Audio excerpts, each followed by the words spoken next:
Hello नमस्कार, मी प्रिया स्वागत करते तुमचे पुन्हा एकदा आपल्या नवीन ब्लॉगमध्ये। तर कसे आहात तुम्ही सगळे? आय होप तुम्ही सर्व मस्त आणि मजेतच असाल। तर बघा, सर्वात प्रथम तुम्हाला व तुमच्या परिवाराला माझ्याकडून नवीन वर्षाच्या आणि गुढीपाडव्याच्या खूप खूप शुभेच्छा। मला माहितीच आहे तुम्ही पण दिवसभर जसं मी एन्जॉय केला हा आपला नवीन मराठी सण तसं तुम्ही पण एन्जॉय केलंच असेल। तर बघा, आज सकाळी लवकरच उठलेली, अंघोळ माझी या वेळेला अंघोळ वगैरे आवरून घरातील सर्वच क्लिनिंगची कामं झालेली।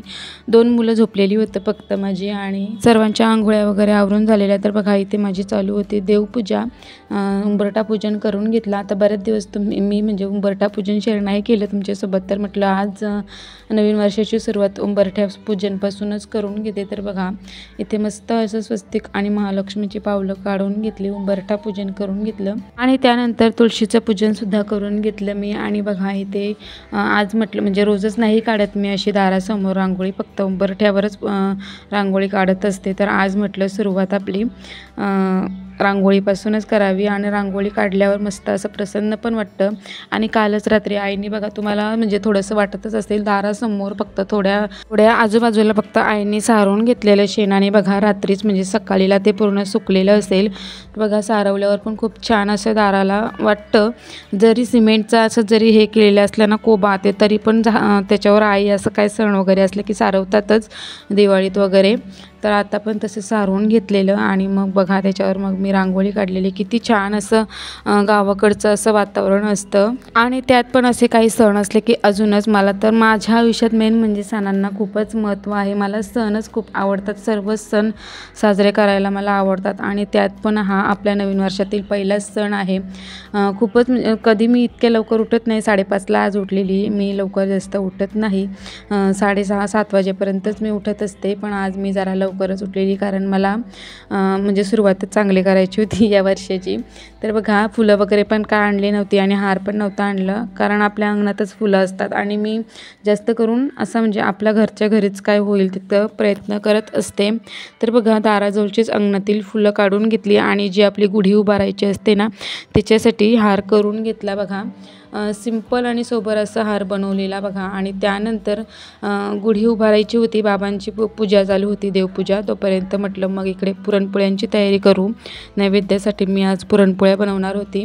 डाळ सर्व आईनीच बनवून ठेवलेली, म्हणजे शिजवून गूळ वगैरे टाकून आईनीच ठेवलेली, मी फक्त ही वाटून घेतली नाही। त्यात पण मला आज बनवायचं होतं म्हणजे ताजं पुरणपोळ्यांसाठी नवीन वर्षातील। गेल्या वर्षाचं नको होतं मला, आता काल म्हणजे गेल्या वर्षी झाला, यंदाचंच मला नवीन वर्षासाठी पुरणपोळ्या बनवण्यासाठी ताजं तूप बनवायचं होतं आणि म्हणून मी काल काय बनवले नव्हतं, म्हणजे काल आणि वेळ पण नव्हता मेन म्हणजे। आजच सकाळी मग बनवायला घेतलं। सकाळी उठलेली तेव्हाच मी म्हणजे आंघोळी वगैरे आवरून हे जे फ्रीजरमधनं साईचा डब्बा काढून ठेवलेला, जेणेकरून मग ते वितळून राहील, आंघोळी वगैरे देवपूजा होईपर्यंत हे सर्व वितळून राहिलेलं। आणि त्यानंतर मग मी हे रवीनच करून घेतलं आणि आपले तूप पण तयार होतं नवीन पुरणपोळ्यांसाठी, ताजं तूप। तर बघा, इथे तूप वगैरे करून झाल्यानंतर मग मी घेतलेल्या पुरणपोळ्या बनवायला। आईंनी पीठ वगैरे मळून घेतलेलं आणि मला खाली त्या म्हणजे पिठामध्ये पुरण भरून देत होत्या, मी फक्त वर इकडे मग गॅसवरच लाटून ओट्यावरच लाटून गॅसवर भाजत होते। तर बघा, अशा प्रकारे आम्ही दोघींनी मिळून आज पण मस्त हा सण साजरा केला। होळीलाच आम्ही पुरणपोळ्या बनवलेल्या, पण आमच्या घरात पुरणपोळ्या सर्वांनाच आवडतात म्हणून म्हटलं आज पण करू, आणि इतक्या काही जास्त नव्हत्या केल्या आज।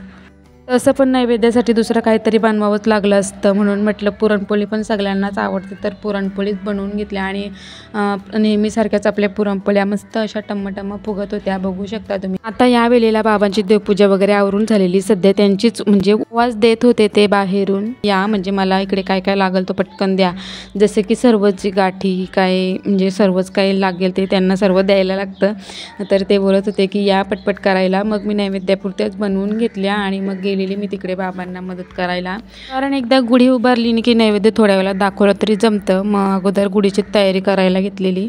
ही बघा इकडे बाबांनी जी गुढीला काठी उभी करायची असते ना, तिला सपोर्ट म्हणून जी पारई बोलतात आमच्याकडे, अशी लोखंडी असते ती, काही अशी खाणायची असते ती, तर ती म्हणजे खाली अशी जमिनीत घुसवून ठेवलेली, जेणेकरून मग त्याला सपोर्ट घेऊन अशी आपली जी गुढीची काठी आहे ती राहील. तर बघा इथे मी इथेच पूजन करायचं होतं.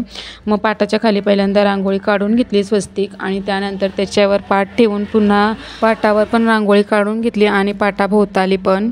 मी जास्त करून हे सर्व आपले जे सणांचे कामं असतात ना, ती करताना दोन्ही मुलांना घेऊनच करत असते, जेणेकरून मग त्यांना पण आपल्या सणांचे महत्त्व कळेल आणि कशी मम्मी करते आणि कसं म्हणजे काय करते.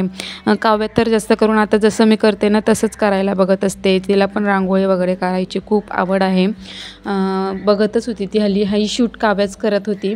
आणि जियांशी पण बघा किती लक्ष, म्हणजे आता इथे कोण बसेल या पाटावर, असा त्याचा विचारणं चालू होतं. असा बसेल का तो, पाटावर बसायलाच चालेला की असा बसेल का, असा म्हणजे तो बोलत होता. तर मग मी त्याला काही बाई असं त्याच्या मनासारखं सांगून, म्हणजे त्या एकीकडे त्याचे पण प्रश्नांची उत्तर देत होती आणि दुसरीकडे माझं पण मी काम करत होते. तर बघा इथे माझी पात्राला चारी भोवताली रांगोळी काढून झाली, आणि त्यानंतर मग इकडे बाबांनी घेतलेली गुढी उभारण्याची तयारी करायला. हे बघा, हे जे वस्त्र तुम्ही मागच्या व्लॉगमध्ये बघितलंच असेल, हे मी वस्त्र घरीच बनवलेलं, उरलेलं म्हणजे कपडा होता माझ्याकडे, त्याच्यापासून शाही मस्तानी गुढी वस्त्र. तुम्ही जर मागचा ब्लॉग बघितला नसेल तर जाऊन बघा, म्हणजे तुम्हाला कळेल. आता तसं पण बघून म्हणजे पुढच्या वर्षी जर गुढी बनवायची असेल ना गुढी वस्त्र, तर मग तुम्हाला येईल ते उपयोगी. तर बघा, आणि त्यानंतर मग मी जे हार बनवलं ते, आणि साखरेची गाठी बोलतात आमच्याकडे, ती पण लावलेली, आंब्याची पाने आणि कडुनिंबाची पाने, हे सर्व बांधून घेतलं एकत्र, आणि मग त्याच्यावर तांब्या ठेवून म्हणजे व्यवस्थित असं चाललेलं त्यांचं. काठी आणून तिच्या ज्या गाठी असतात त्या पूर्ण सर्व काढून स्वच्छ काठी धुवून, म्हणजे हेच चाललेलं. जेव्हा मी पुरणपोळ्या करत होते ना, तेव्हा त्यांची हीच तयारी चालू होती. काठी व्यवस्थित अशी शोधून आणली त्यांनी आजच. मी म्हणजे कालच सांगत होते त्यांना, काल घेऊन या शनिवारी, तर बोलत होते की नाही उद्याच मी लवकर घेऊन येईन, उद्याचाच म्हणजे दिवस आहे मेन. तर मग ते येऊन घेऊन म्हणजे देवपूजा त्यांची आवरून ही सर्व त्यांची चालू होती तयारी.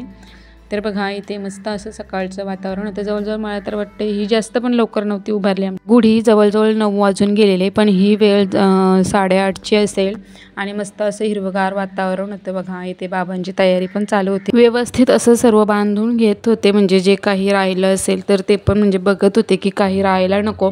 तर ते सर्व असं व्यवस्थित घट्ट दोरीने बांधून घेतलं, जेणेकरून गुढी उभारताना किंवा उभारल्यावर नंतर काही खाली वगैरे काही पडू नये. तर बघा इथे व्यवस्थित असं म्हणजे जेवढं होतं तेवढं व्यवस्थित तांब्यावर स्वस्तिक वगैरे काढून घेतलं आणि घेतली बाबांनी गुढी उभारण्यासाठी. मग त्यानंतर आम्ही पण हात लावलेला गुढी उभारण्यासाठी, आणि या वेळेला काव्याचे पप्पा व्हिडिओ शूट करत होते. त्यानंतर मग आम्ही सर्वांनी म्हणजे असे हे करून घेतलं. ते बोलले मुलांना घेऊन तू पण घे, म्हणजे पूजन करून व्यवस्थित.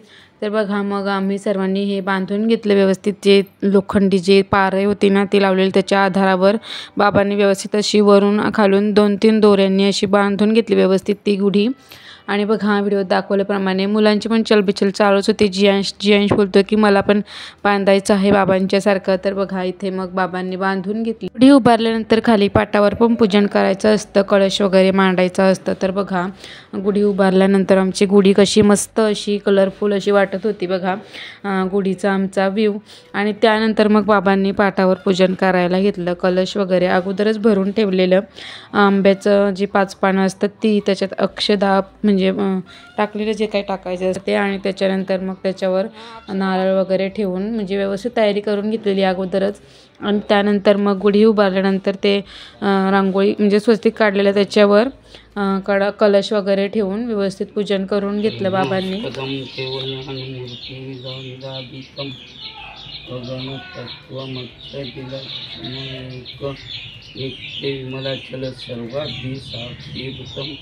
भावातीतं त्रिगुणरहितं तन्नमामि जय वीर समर्थ.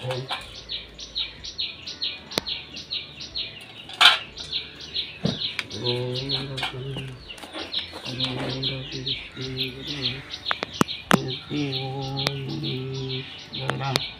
तर बघा अशा प्रकारे बाबांनी पण म्हणजे कलशाचे पूजन वगैरे करून घेतलं आणि त्यानंतर मी पण पाया पडून घेतलं. बघा मी पण दर्शन घेतलं मस्त असं आपल्या या पहिल्याच सणाचं पूजन करून घेतलं आणि खूपच छान आणि प्रसन्न असं वाटत होतं. आणि इकडे गावात बोलल्यानंतर म्हणजे प्रत्येकाच्या दाराशी अशी गुढी उभारलेली असते. म्हणजे काही तर मुलं असे बघत असतात की कोणाची जास्त मोठी गुढी आहे आणि कोणाची काही म्हणजे ब्लाऊज पीस, कोणी साडी, कोणी असं काही वापरतं, म्हणजे कोणी कोणी काय काय वापरलं आहे असं बघत असतं. तर बघा आम्ही मस्त असं पूजन वगैरे करून घेतलं आणि त्यानंतर थोडेसे फोटो वगैरे घेतले. तर म्हटलं ते पण तुमच्यासोबत शेअर करावे. ही आमची आहे फॅमिली, काव्या, मी, काव्याचे पप्पा आणि जियांश. मुलांनी पण दर्शन घेतलं आणि बघा जसं काव्या करत असते तसंच जियांशला पण करायचं असतं. असं म्हणजे एकाचं एक माणूस बघून दुसरं पण करत असतं. तेच म्हणजे असं चांगलं वाटतं या सणांच्या दिवशी. आणि इकडे बघा गुढीपाडव्याच्या दिवशी मेन म्हणजे कडुनिंबाचं पान म्हणजे थोडं तरी खायचं असतं, शास्त्रच आहे तसं. पण जास्त करून तसं कोण खात नाही म्हणून ही 4-5च पानं घेतलेली मी आणि ते अशी छोटी छोटी अशी बारीक करून घेतली वाटीमध्ये आणि त्याच्यात साखर घेतली आणि तोच प्रसाद म्हणून वाटलेला. बघा अशा प्रकारे चुरून घेतली मग जेणेकरून इतका काही वाटत नाही, पण तरी पण ओळखणारं बरोबरच ओळखतं. जियांशला आता माहिती झालं आहे तर ते बघा तेच प्रसाद म्हणून वाटायला घेतलेला. आणि इकडे बघा काव्या जियांशला देत होती तर त्याच्या हातावर जेव्हा प्रसाद दिला तेव्हा बघा तो पण प्रसादच आहे, खा तो खा. साखर पण खा, लगेच साखर खायची. साखर खा, साखर खा बाबू, प्रसाद आहे तो बघ.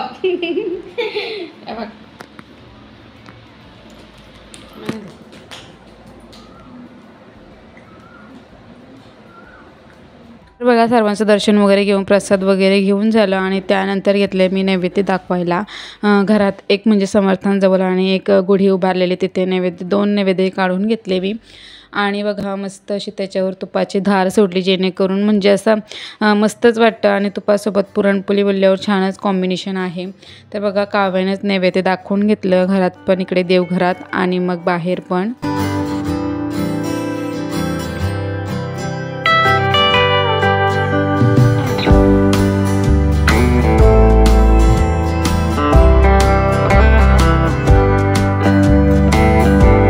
नैवेद्य वगैरे दाखवून झाल्यानंतर मग आम्ही पण पुरणपोळ्या खायला घेतलेल्या. गरम गरम पुरणपोळी आणि गरम गरम दूध आणि दुधावर 2 ते 3 चमचे तूप घालून एकदा पुरणपोळी तुम्ही खाऊन बघाच जर कधी नसेल खाली तर. आणि जर म्हणजे खाल्ल्यावर तुम्हाला कळेलच की मी का अशी बोलते ते. आणि खूपच छान टेस्ट लागते, एकदा तरी ट्राय करून बघाच. माझी तर खूपच अशी फेवरेट डिश आहे म्हटलं तरी चालेल, पुरणपोळी, गरम दूध आणि त्याच्यावर तुपाची धार.